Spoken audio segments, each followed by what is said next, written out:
Ladies and gentlemen, it's a real special to see the gentlemen and ladies of the press and the wider field of communication. Right. Just a little bit more background, because I read economics at Cambridge. Prior to that, I, as was said, at Bedford School. Then we all had to do compulsory military service for 2 years. That was only the boys. The girls were let off. But at any rate, I was privileged to learn to fly fighter aircraft, learning it in Canada, in Moose Jaw, and then a place called RCAF McDonald, and got my RAF wings. I'm still very proud of being a former RAF pilot. And I say that because there's nothing more responsible in life than being in charge of a very fast jet aircraft, and you are the only one responsible for the safety of A, flying that, and B, making sure you don't crash on any living community if something should go wrong. And there's a little tale about the period of my work after Cambridge. I decided to join an overseas company because I had had lectures from a man called Professor Rostow, produced a publication called The Stages of Growth, and he came from the States to the economic tripos people for 2 terms and enthused me about the Far East, and in particular, obviously, South Asia. So I joined Reckitt and Coleman, a well-known consumer goods company and pharmaceuticals, and I go to India after training in the UK. So I'm in Calcutta for just under a year and a half, looking after West Bengal, Orissa, Bihar, Uttar Pradesh, and the uphill country. Somebody had the bright idea I should learn Hindi, so I got O-level Hindi, but that was no use in Bengal. So at any rate, I have O-level Hindi. The only problem is, today, being a bit older, my French and my Hindi get a bit mixed up. But that's by the by. So you imagine, one Monday morning, the Borough Sahib in Calcutta calls me in, and I wonder, why am I being called in on Monday morning? Have I done something wrong? No, he said, Michael, you've done a good job. I'm going to give you a raise. I said, oh, thank you, sir. Very good. That's the good news, he said. The following news is that you, your wife, the baby, the dog, and don't forget your shotgun, are on a plane to Colombo. Yeah, this Friday, sir? Yes, this Friday. Oh, okay, sir. My wife was working at the hospital, so a lot of notice. Can you just explain why I have to go quite so quickly? He said, it's very simple. The Borough Sahib is on leave, on furlough, in the UK. We have a marketing manager there, but there are allegations of illegal gem dealing, and he's on a ship home to the UK.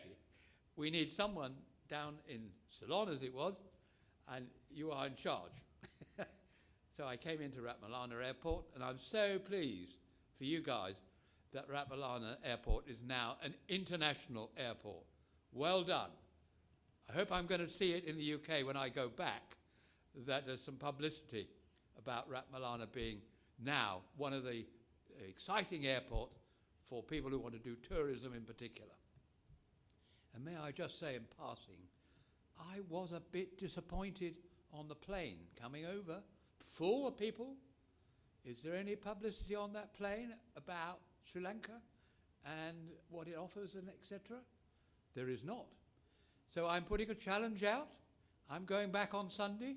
It'd be really nice if there was a leaflet there for the people going home on Sunday, telling them that, why don't you come back and have some more really good time in Sri Lanka. But I'm an ad man at heart, so. Any rate, I have a wonderful 7 months. I'm in charge. I soon find out that I've got a little Ford Anglia. Some of you who are old enough will know there's only 2 doors on Ford Anglia. So I've got a driver, then I've got to pick up the loads, sell, and I tour the whole country. And I promise you there's parts of Sri Lanka, some of you have not been to, that I have.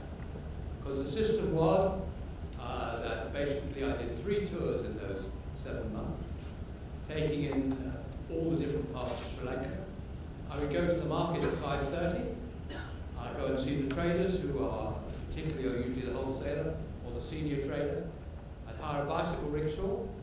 I'd have either Fanta or Coca-Cola, and you introduced me to cashew nuts. I've been eating your cashew nuts ever since. Wonderful, wonderful. I managed to do a deal with the government that I could get used to the circuit bungalows alongside the ordinary rest houses. As I explained to the officer in charge, we sell you the best Dettol and antiseptics in the world, we sell you the district, the best analgesic. Can I please use the circuit bungalows?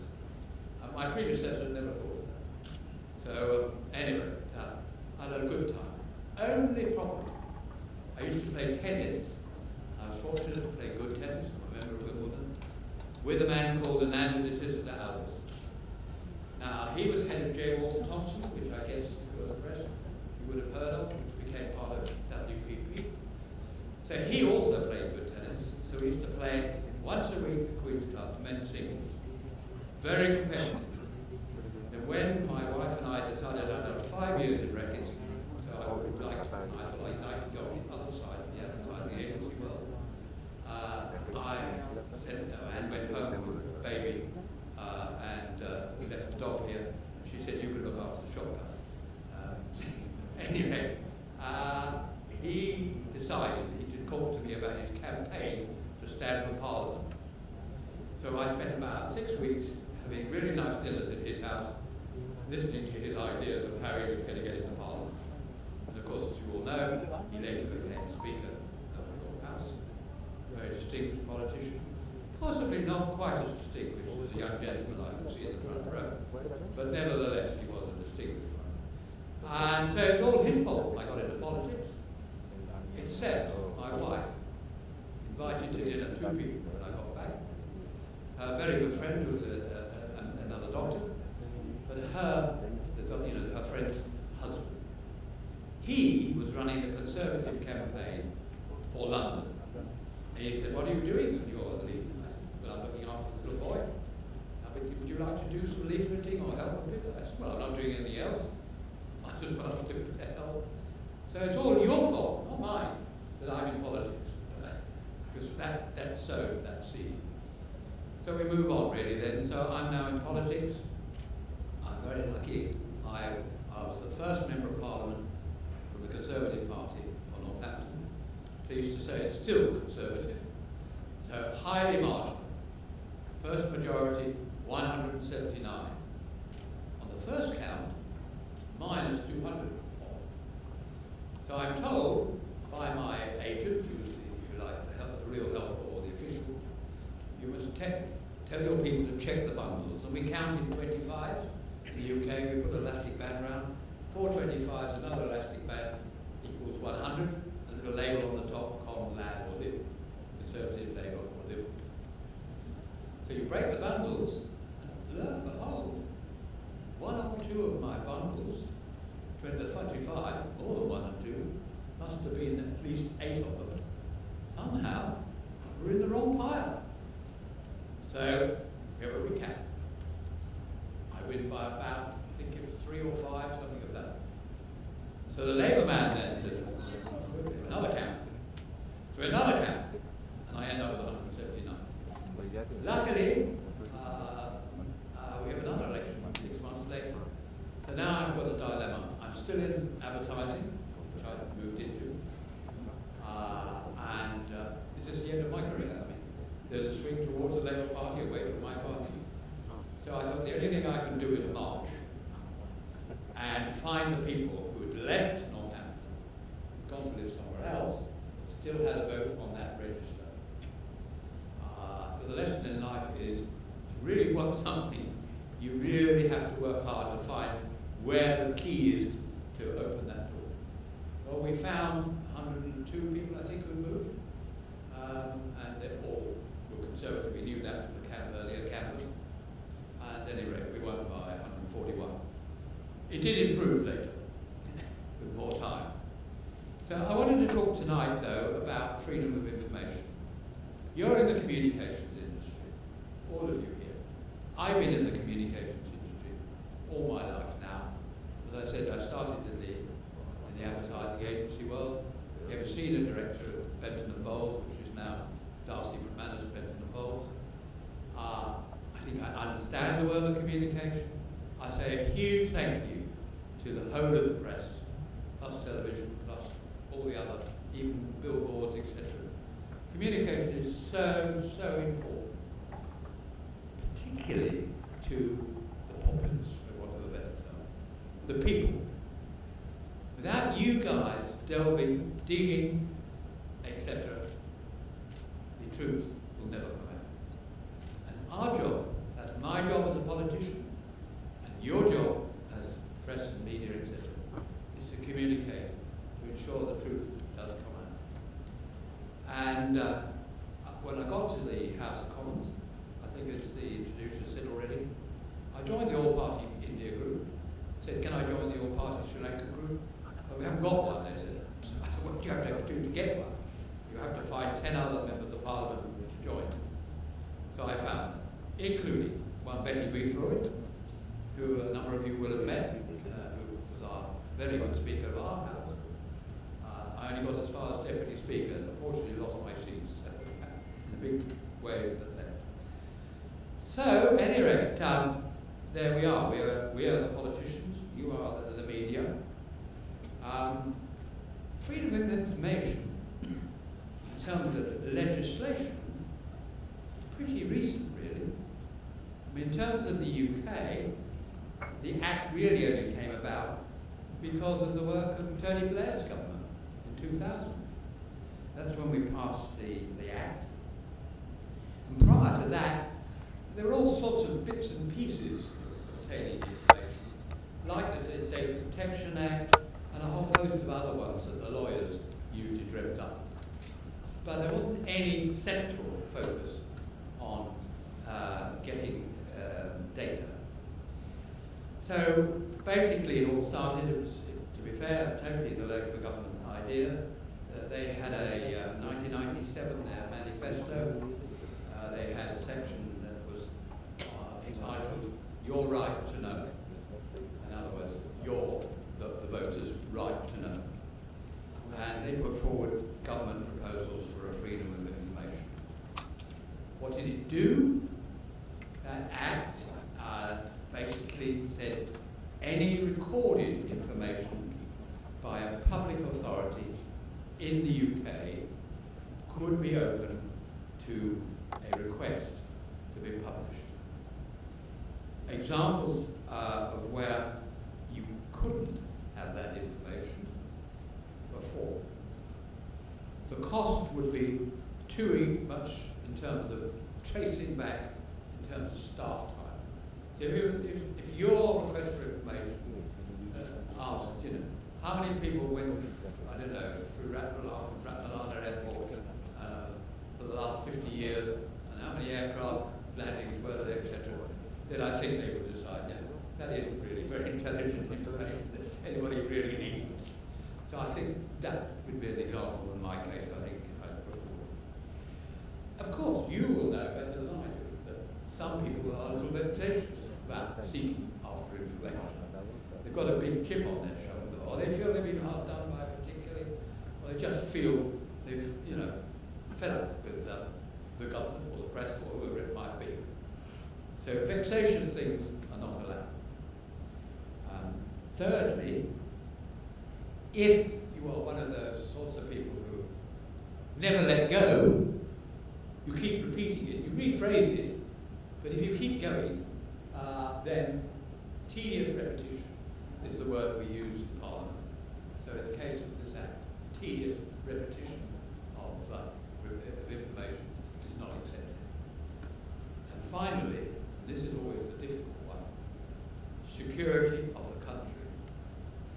Now that is a fairly unstructured, undefined area in my judgment. So that is that. I'm going to turn now, and I've not warned anybody about this, so You have to take it from me. Not sure the British government will be leaping with joy at what I'm about to say. That's the whole point of meeting you, ladies and gentlemen. You recall that in relation to the period after the war, we had a report done under the aegis of the UN called the Darusman Report. Fine, in theory, respected people in charge of it. Never came to Sri Lanka. Bit of a question mark there. Biggest question mark. We don't know who provided the evidence. We still don't know who provided the evidence for the conclusions of that report. In my judgment, that is hopeless. That isn't an objective assessment of a situation. Although, like to me, could have been all the LTD evidence. I don't know. Could have been no evidence from the LTD. I have no idea. And I think that's a huge handicap. You will know, those of you that have taken an interest in this, that there was a further report, the oil report. They didn't come here either. And that report is very much based on the work of Darusman. It's extended. But again, we don't really know who provided the evidence. So, it's a problem. And then I decided that I would try Freedom of Information request. I'd never done it before, so I had to seek advice from the library what the procedures were. I really probably didn't really know the challenges involved with it. And remember, I am only a single member of the House of Lords without a big office. At that time I had a student helping me. But it was he and I who did all the work. So we set about following the procedures through the Foreign Office. We submitted a request that the dispatches of one Colonel Gash, who was armed military attaché, attached to your armed forces in the field in the period January 1 through to May the 18th, 2009. I had met him here in the Hilton Hotel. Because I always make sure when I come, I meet the High Commissioner, I've met her this morning. That's always my first call. I like to meet anybody that's involved with the British government. And in this case, it was quite obvious. He was the one man who would know what was happening in the war. So I booked a room here in the Hilton Hotel. I changed the room 5 minutes after he came, or 5 minutes before he came, simply because, frankly, I didn't know whether it'd be bugged. I've been in the forces long enough to know you should move, not tell people where you're exactly going. So we met, we got on well, he understood it. He said to me, I am surprised at the number of the people who have been taken as a human shield, coming out through the night, and the way they are being looked after by the government and the forces of Sri Lanka. I really am surprised, he said, at the numbers and the way the whole thing's been treated. Well, I thought no more about that for quite a long time, other than I felt, yes, a warm feeling of understanding that the armed forces were doing a proper job. And I don't know why it took me the best part of, well, I suppose it must have been as fast as 3 years now, can you remember? 3 years. And I thought, I know, I'll ask a Freedom of Information question. So I applied to the Foreign Office, turned down. I then looked at the procedure was you could appeal. I did it to the office that covered Southeast Asia. You can ask to a higher authority, so I appealed there. Turned down. Because each time this takes at least 2 months. Then right up to the top of the Foreign Office, turned down. Then there's a special section of the Foreign Office where you can appeal. So, turned down. Then I discovered in the Act that there is a commissioner who you can separate from government under the Act who can listen to my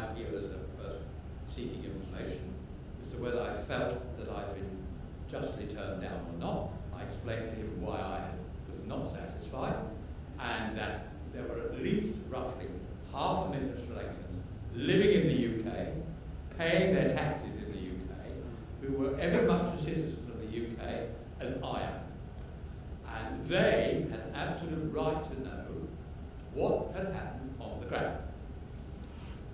So the Commissioner listened properly and said, I think you have a point, Lord Naseby. Leave it with me for, may take 2 or 3 months, leave it with me. So I did leave it with him. He came back, and just before Christmas, one year, I have brought this evening, these are copies of Colonel Gash's dispatches. These are in the public domain. I've given a copy, obviously, to your government, but I can show to you, and I'll put it out on the table here. I pray none of you to nick it. I'm sure you will. But in here, I'll find it quickly in a second. So basically, there are 26 pages of the first part of it. There are another 11. Why are there another 11? Because when I looked at the dates on these dispatches, it appeared he'd gone on holiday at the end of April, the beginning of May. Well, he clearly hadn't, but so the Foreign Office explained it was on a different system. Okay, on a different system. And then eventually I got one further one. So you get these dispatches. Now, that's a typical one. That's what's called redactions. Can you all see the black lines on the top? At the back, can you see them or not? Could you put a hand up if you can see them? Yeah? So there are a series of quite heavy redactions on the information that he saw. There's another one. I'm going to lay them over here after I've spoken, and you can just come and have a look and flick through it. Because there's nothing confidential here. These are in the public domain. And this is the one. So this is phase 2, remember? So it's only because I've gone through the dates carefully, thinking of what's going on here? So this is 25th of April. So we're 3 weeks away from the end. A lot of words on that one. A lot of communication. Not a single, I must not exaggerate. This one says, from Army HQ, more broadly, call I had supper with. So that's very helpful. So, the news I'm giving you, gentlemen, and it's exclusive to you people here tonight, I've sat and reflected on this. I'm going to make a further appeal for the removal of the redactions. I'm doing that because it seems to me it's time it was done with the HN, the United Nations Human Rights Commission. Need to see it. Because I asked the question, had we sent, we the UK government, have we sent this to Geneva? The answer I got back, they didn't ask for it. Well, you can imagine the answer I gave to that one. But more importantly, I've now had a letter some weeks ago, more than a couple of months ago now, telling me that they were concerned that Colonel Gash had no independent witnesses to verify what he saw and reported. Well, I pointed out to my ministers that I thought the whole idea of a military attaché was that he was an experienced man or woman in the armed forces and whose judgment we valued. But apparently it's got to be verified. I think that's nonsense, ladies and gentlemen. So I'm going to say, well, in the light of the decision that you've now told me, that these dispatches are unverified, they're therefore not particularly good piece of evidence. So if it's so treated in such manner, then why don't we remove all the redactions? It can't influence anybody, can it? It's not verified. It's a good deal more verified than Doris one, but at least so when I get back, I am putting in a submission to remove the these dispatches. Probably won't be very popular with Her Majesty's government. But as close as 85, you couldn't get away with it. And so that is what I kept for this particular meeting tonight. I think I have a strong case. I think you guys and your colleagues in the UK have a strong role to play. I will communicate when it's being done. I see no reason to not. We're not undermining anybody. All we're seeking is the truth. That's the sole objective behind this. To find out what the truth was in the view of the experienced colonel from the UK Army observing your armed forces in a war, and if it was a war, by any yardstick. So, ladies and gentlemen, thank you for listening to me. I hope that's made perhaps the evening a little more interesting than it might have been. And I just say to your country, I have a deep affection for it. You've given me some very good friendships, and I think in my lifetime I would like to try and contribute that little bit more that will bring total peace to your delightful country. Thank you so much.